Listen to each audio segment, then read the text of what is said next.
அவர்களை நம்பி நாம் கம்பெனியை விட்டுவிட்டு 3 மாத விடுமுறையில் செல்லலாம். இந்திய மக்கள் அரசியலில் நுழைய மாட்டார்கள். குவைத்தில் அவர்களுக்கு எந்த விதமான அரசியல் ஈடுபாடும் இருக்காது. இது ரொம்ப முக்கியம் அங்கு. ஏனென்றால் அவர்களுக்கு மத்திய கிழக்கு நாடுகளில் ஒரு மக்கள் எல்லாம் அந்த ஒரு உள்நாட்டு அரசியலில் அனாவசியமாக தலையிட்டு அவர்களுக்கு நிறைய சமம் கொடுப்பார்கள். ஆனால் இந்தியர்கள் அப்படி இல்லை. இந்தியர்கள் அவர்கள் போவார்கள். அவர்கள் சென்ற காரியம் பணம் சம்பாதிப்பது. கூடுமானவரை தனியாகவோ குடும்பத்தோடையோ மகிழ்ச்சியா இருக்கணும். நாமளும் மகிழ்ச்சியா இருக்கணும், மற்ற இந்தியர்களும் மகிழ்ச்சியா இருக்கணும். அரசியலில் ஈடுபடக்கூடாது. ஆனால் அங்கு தனிமனித சுதந்திரம் ஓரளவுக்கு கட்டுப்பாட்டில் தான் இருக்கும்.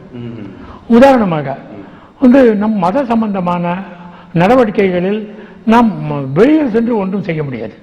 அது ஒரு இஸ்லாமிய நாடு, இருக்க வேண்டியதுதான். அவர்களுடைய நாடு, அவர்களுடைய சட்டத்திட்டங்களுக்கு நாம் உட்பட்டு தான் நடக்க வேண்டும். ஆகவே இந்தியர்கள் அதை மிக நன்றாக புரிந்து கொண்டு அனாவசிய நடவடிக்கைகளில் ஈடுபட மாட்டார்கள். அது அவர்களுக்கு மிகவும் பிடிக்கும். அவர்கள் என்ன சொல்கிறார்கள்? உங்களுடைய மதத்தை நீங்கள் பின்பற்றுங்கள், வீட்டுக்குள் செல்லுங்கள், மற்றவர்களுக்கு அதனால் தொந்தரவு இருக்கக்கூடாது. நீங்கள் சத்தம் போட்டு வீட்டில் ஒரு கடவுளை தொழுவதோ பஜனை செய்வதோ அல்லது நிறைய கூட்டத்தை கூட்டி தெருக்களில் உங்கள் கார்களை நிறுத்தி எங்களுக்கு தொந்தரவு கொடுப்பதோ செய்யாதீர்கள். அது செய்யாத வரையில் நீங்கள் உங்கள் மதத்தை உங்கள் 4 சுவர்களுக்குள் எப்படி வேணாலும் நீங்கள் பின்பற்றிக் கொள்ளுங்கள் என்று சொல்லக்கூடிய ஒரு பரந்த மனப்பான்மை அவர்களுக்கு உண்டு. ஆகவே அங்கு நாம் செல்லக்கூடிய முக்கியமான காரணம் என்னவென்றால் ஒரு அமைதியான நாடு. அங்கு நீங்கள் பார்த்தீர்கள் என்றால் சிறு சிறு திருட்டுக்கள் அப்பொழுது போய் நேரலாம் தவிர பொதுமக்களுக்கு, முக்கியமாக இந்தியர்களுக்கு ஒரு அமைதியான நாடு. இரவு 11 மணிக்கு கூட ஒரு பெண்மணி உடலில் நிறைய நகைகளை அணிந்து கொண்டு தனியாக செல்லலாம். நிறைய இடங்களில் குவைத்தில், சில இடங்களில் மேல இருக்க முடியாது, ஆனால் நிறைய இடங்களில் தனி மனித பாதுகாப்பு என்பது அங்கு அரசாங்கத்தின் கடமை. முழுக்க முழுக்க பொருளாதாரம் எண்ணெய் வளம் சார்ந்ததுதான் இல்லையா? எண்ணெய் வளம் தான். அங்கு பார்த்தீர்கள் கிட்டத்தட்ட 99% நாங்கள் எல்லாம் சொல்லுவது ஒன் ப்ராடக்ட் எக்கானமி. ஒரே பொருளை வைத்துக் கொண்டு 99 பொருளை வர வைக்கிறார்கள். அங்கு நீங்கள் பார்த்தீர்கள் என்றால் குவைத்தில் அவர்களாக உற்பத்தி செய்வதென்றால் மிக குறைந்த அளவுதான். சில காய்கறிகளை உற்பத்தி செய்கிறார்கள், சில பழங்களை உற்பத்தி செய்கிறார்கள், ஒரு பெயருக்கென்று சில தொழிற்சாலை இருக்கின்றன, அவ்வளவுதான். ஆனால் குவைத் 99 விழுக்காடு மற்ற நாடுகளிலிருந்து இறக்குமதி செய்து தன்னுடைய தினசரி வாழ்க்கை நடத்துகின்ற நாடு. ஆகவே எண்ணெய் வளம் தான். ஆனால் எண்ணெய் வளம் மிக செழிப்பாக இருக்கிறது.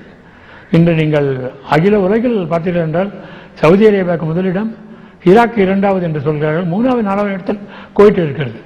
அவர்களுடைய சமீபத்திய கணிப்பின்படி கிட்டத்தட்ட 75-100 ஆண்டுகள் இந்த ஆயில் வெல்த் இருக்குன்றாங்க, எண்ணெய் வளம். இப்ப குவைத்தை தாண்டி அதுக்கு பிறகு லண்டனில் கொஞ்ச காலம், அப்புறம் ஜெர்மன்ல பிராங்க்ஃபர்ட்ல கொஞ்ச காலம் இருக்கிற வாய்ப்புகளும் உங்களுக்கு அமைந்தது. அங்க எல்லாம் எப்படி இருந்ததுன்னு சொல்லுங்க. நான் பாரத ஸ்டேட் வங்கியில் அவர்களுடைய மும்பை தலைமை அலுவலகத்தில் ஒரு 5 ஆண்டுகள் வெளிநாட்டில் கிளைகள் விரிவாக்க பகுதியில் பணிபுரிந்தேன். அப்பொழுது எனக்கு அயல்நாட்டு மொழி எதையாவது கற்றுக்கொள்ள வேண்டும் என்று மிகவும் ஆர்வம். மும்பையில் அதற்கு நிறைய வசதி இருந்தது. இரவு 8 மணிக்கு கூட நீங்கள் வகுப்புக்கு சென்று அயல்நாட்டு மொழியை கற்க முடியும். எனக்கு ஏதோ ஜெர்மன் மொழியை கற்றுக்கொள்ள வேண்டும் என்று மிகவும் ஆவல். அங்கு இருக்கக்கூடிய மேக்ஸ்மில்லர் பவனில் நான் சேர்ந்து ஒரு 4 ஆண்டு காலம் ஜெர்மன் மொழியை கற்றுக்கொண்டேன். அந்த நிர்வாகம் நடத்திய சில பரீட்சைகள்லாம் பாஸ் பண்ணி ஓரளவுக்கு ஜெர்மன் மொழியை பேச எழுத கற்றுக்கொண்டேன். இது எனக்கு பிற்காலத்தில் மிகவும் உதவியது. ஜெர்மன் அரசாங்கம் வெவ்வேறு நாடுகளிலிருந்து இந்த வங்கித்துறையில் பணிபுரிபவர்களை ஒரு 6 மாத பயிற்சிக்கென அனுப்ப வேண்டும் என்று இந்திய அரசாங்கம் கேட்டுக்கொண்டது. அந்த கடிதம் எங்களுடைய வங்கிக்கு வந்தபொழுது எங்கள் வங்கியில் யாருக்கெல்லாம் ஜெர்மன் தெரியும் என்று கேட்டார்கள். அதிர்ஷ்டவசமாக எனக்கு ஜெர்மன் தெரிந்து நான் அதில் தேர்வானேன். தேர்வான பிறகு ஒரு 6 மாத பயிற்சிக்கு ஜெர்மனிக்கு என்னை அனுப்பினார்கள். பிஹெச்எஃப் பேங்க் என்ற பேங்க்ஃபர்ட்டர் ஹேண்டல்ஸ் பேங்க் என்ற ஒரு அன்று ஜெர்மனியில் 5வது மிகப்பெரிய வங்கி. அதில் ஒரு 6 மாத கால பயிற்சி. அவர்களுக்கு நீங்க பயிற்சி கொடுக்கணும்? இல்ல, அவர்கள் எனக்கு பயிற்சி தராங்க. அது மாதிரி ஒரு 5 ஆசிய நாடுகளிலிருந்து பயிற்சி பெறவென்று இளைஞர்களை அவர்கள் வர வைத்தார்கள். அங்கு நான் ஒருவன், மலேசியாவிலிருந்து ஒருவர், இந்தோனேஷியாவிலிருந்து ஒருவர், ஸ்ரீலங்காவிலிருந்து ஒருவர், தைவானிலிருந்து ஒருவர், 5 பேர் சென்றோம். அங்கு போனவுடன் தான் தெரிந்தது நாம் ஜெர்மனிய மொழியை கற்றுக்கொண்டது எவ்வளவு நல்லதாக போயிட்டு. ஒரு வார்த்தை யாரும் ஆங்கிலம் பேசுவதில்லை. நீங்கள் ஆங்கிலத்தில் கேட்டாலும் அங்கு பதில் சொல்ல ஆட்கள் கிடையாது. அவ்வளவு தூரம் அவர்கள் ஜெர்மன் மொழியில் தான் பேசுவார்கள், ஜெர்மன் மொழியில் தான் படிப்பார்கள், ஜெர்மன் மொழியில் தான் வங்கி அலுவலகமே இயங்கும். அலுவல்கள் எல்லாம் ஜெர்மன் மொழி தான். ஆகவே ஜெர்மன் மொழியில் தெரியல நான் போயிருக்க முடியாது. அதற்கு முன்னால் இங்கே விசா கொடுக்கும் பொழுதே இந்த ஜெர்மன் தூதரகத்தில் என்னை அவர்களுடைய மொழியிலேயே நேர்காணல் நடந்தது. ஒரு 10 நிமிடங்களுக்கு ஒரு வார்த்தை ஆங்கிலத்தில் பேசாமல் அவர்கள் ஜெர்மன் மொழியிலேயே எனக்கு கேள்வி கேட்டார்கள். நான் அதற்கு பதில் சொல்கிறேன் என்று பார்த்தார்கள். அதற்கு சரியான பதில் சொன்னால்தான் விசா கொடுப்பேன் என்று தூதரக முன்னாலேயே என்னிடம் சொல்லிவிட்டார். ஆகவே நான் சரியாக சொன்னேன். அதிர்ஷ்டவசமாக ஜெர்மனிக்கு செல்லக்கூடிய வாய்ப்பு கிடைத்தது. ஒரு 6 மாத காலம், அதில் 2 மாதங்கள் வர்த்தக ரீதியாக ஜெர்மன் மொழியை கற்பிப்பதற்கென்று கோயத்தே இன்ஸ்டிடியூட் என்ற ஒரு பெரிய, இந்த மேக்ஸ் மில்லர் பவனுடைய ஒரு தலைமை ஒரு பயிற்சி இது.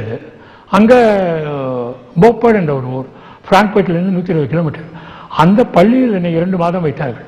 அங்கு நீங்கள் பார்த்து 180 வெளிநாட்டு மாணவர்கள் ஜெர்மன் மொழியை கற்றுக்கொள்கிறார்கள். காலையிலிருந்து மாலை வரை ஒன்றை நீங்கள் ஜெர்மன் மொழியை மட்டும்தான் கற்றுக்கொள்ள வேண்டும். வர்த்தக ரீதியாக நீங்கள் எங்கள் நாட்டுக்கு வந்திருக்கிறீர்கள், நீங்கள் பயிற்சி பெற வந்திருக்கீங்க, உங்களுக்கு சாதாரண ஜெர்மன் மொழி தெரியலாம், ஆனால் நீங்கள் வர்த்தக ஜெர்மன் மொழியை கற்றுக்கொள்ள வேண்டும் என்று எல்லாருக்கும் கற்றுக் கொடுக்கிறார்கள். அதில் 2 மாத காலம் கழிந்தது. பிறகு 4 மாத காலம் அந்த வங்கியில் பணிபுரிந்தேன். நல்ல அனுபவம். லண்டனுக்கு எந்த மாதிரியான நோக்கத்துக்காக போயிருந்தீங்க? இல்லை, இதற்கு பிறகு ஜெர்மனியிலேயே பாரத ஸ்டேட் பேங்க் ஜெர்மனியில் என்னை 2 மாத காலம் பயிற்சி பெற அனுப்பினார்கள். அங்கேயே இருந்ததனால் அங்கு ஒரு 2 மாத காலம் பயிற்சி பெற்று ஜெர்மனிய நாட்டில் எப்படி வங்கிகள் எல்லாம் செயல்படுகின்றன, அவங்கெல்லாம் என்னென்னலாம் நடவடிக்கைகள்லாம் ஈடுபடுறாங்க, என்னென்ன அலுவல்கள், அதையெல்லாம் பார்த்தோம். அதில் நான் நிறைய கற்றுக்கொண்டேன். அன்றே ஜெர்மன் நாடு எவ்வளவோ முன்னேறிய நாடு. அவர்கள் வேலை செய்யும் திறன், அவர்களுடைய கடமை உணர்ச்சி, அவர்களுடைய நேரம் தவறாமை, இது முக்கியமாக நான் குறிப்பிட வேண்டும். 7:30 மணிக்கு வங்கி துவங்குகிறதுனால் 7:25க்கு எல்லா அலுவலர்களும் தலைவர் ஓக்கொண்டு சேர்மன் 7:25க்கு 7:30க்கு உங்களுக்கு ஒரு முதல் சந்திப்பை நீங்கள் அவருடன் செய்யலாம். இது ஒன்று. இரண்டாவது, அந்த வங்கியில் குறிப்பாக எல்லோரும் சமமாகத்தான் they will treat. நீங்கள் யாரும் வீட்டிலிருந்து மதிய உணவு கொண்டு வரக்கூடாது. அவர்களுடைய உணவகத்தில் சேர்மன் முதற்கொண்டு கடைநிலை சிப்பந்தி வரை எல்லாரும் கியூல நின்று சாப்பிடணும். அந்த மாதிரி ஒரு ஈக்குவாலிட்டி. பிறகு அவர்கள் எந்த தொழில் செய்தாலும் அதில் முழு ஈடுபாடுடன் செய்வார்கள். ஒரு திங்கள் முதல் வெள்ளி வரை என்றால் அலுவலகம் அலுவலகம் தான். சனி ஞாயிறு விடுமுறைனா விடுமுறை தான்.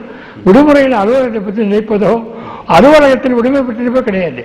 அண்ட் நிறைய முன்னேறிந்தார்கள்.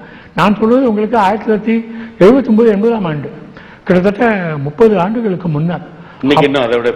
பல மடங்கு முன்னேறிக்கிறார்கள். சிறந்த நாடு. அதில் நான் நிறைய கற்றுக்கொண்டேன். உண்மையிலேயே நீங்கள் கற்றுக்கொண்டீர்கள். நீங்க சொன்ன தகவல்ல இருந்து நாங்க நிறையவே உண்மையிலேயே கற்றுக்கொண்டோம். அந்த வகையில் உலகளாவிய இந்த வங்கி அனுபவங்கள் உங்களுக்கு வாய்த்த ஒரு மிகப்பெரிய அனுபவம். அதை நேரிலோடு பயந்த இவ்வளவு நேரம் ஒதுக்கியதற்கு எங்களுடைய மனமார்ந்த நன்றி. வணக்கம். கலைஞர் தொலைக்காட்சிக்கும் இந்த வாய்ப்பை அளித்ததற்கு, என்னை நேர்காணல் செய்த உங்களுக்கும் என்னுடைய இதயபூர்வமான நன்றியை தெரிவித்துக் கொள்கிறேன். வணக்கம்.